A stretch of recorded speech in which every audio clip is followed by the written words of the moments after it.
check. If one criteria is fulfilled, then it will move to the next criteria.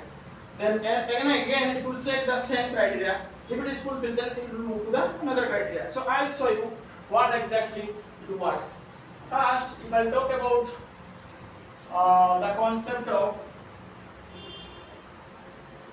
goods public service, then it will come to the concept of supply. Then it will come to the nature of, or you can say nature of supply. Then it will come to the taxable portion. Then it will come to the exemption. Then it will come to the computation. Then it will come to NCM or RCM. Then it will come to the time of supply. Then it will come to GST. So you can see how many criteria are there to satisfy the GST, whether GST is applicable on a particular goods or services, that we need to check before making the GST payment.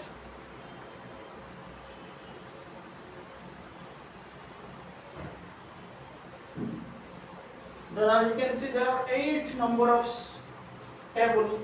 Once a particular transaction pass through this route and satisfy all the conditions, then finally this particular transaction is leviable or it is levied under GST. Otherwise, GST is not applicable.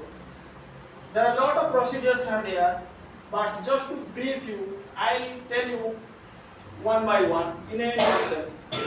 First is what is goods, what is service. I already explained to you.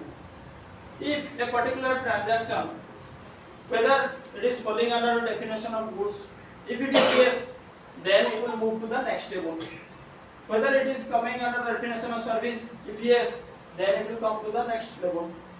If it is excluded from the definition of goods and services, then it is out of the scope of the GST. No need to pay GST at all.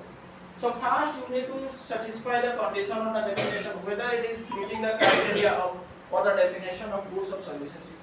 If it is fulfilling, then it is come to the next bucket. Next bucket is supply. What is exactly the supply in GST law? The supply means all form of supplies. All form of supply in the sense, it can be like in all form of supply of goods or services or both, with consideration or without considerations. So I will tell you what do you mean by the supply. Supply means can be it can be a sale. Okay, supply means sales. Supply means transfer. Supply means exchange. Supply means barter. Supply means your leasing. Supply means licensing. Supply means disposal. So these are the many broad terms are there. The supply includes all. If you are selling goods, that means that is also supply.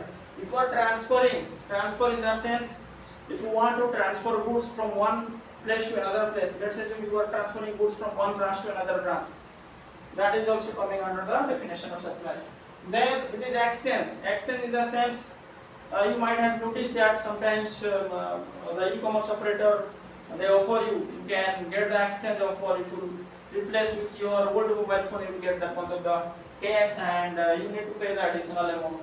So that is called exchange. That kind of transaction is also coming under the definition of supply. Then barter. Barter means nothing but you might have heard in our earlier or ancient era there was the system called barter system. Somebody is working on something, or like if you have rice, I have wheat, I can just exchange the goods. That is called barter. Then leasing. You might have seen lease a rent or lease a car, something like that. This is related to lease. That is very popular terms, and everybody is known of this.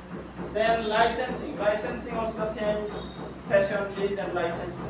If you are doing any or you are going for association for 5 years, 10 years, something like that, this is called licensing.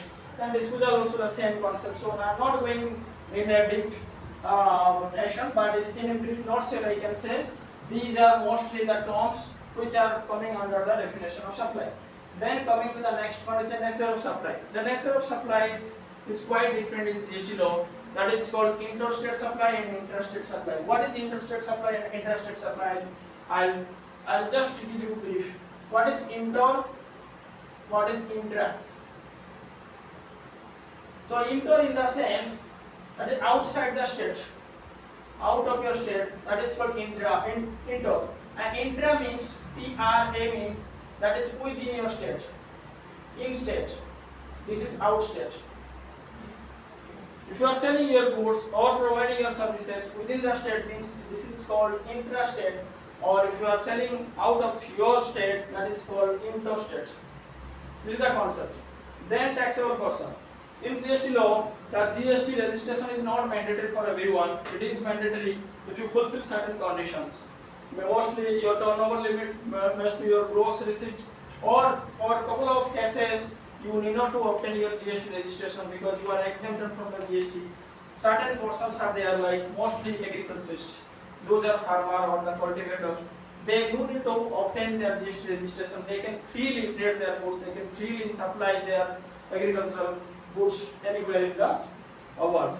So they are exempted from the GST. Then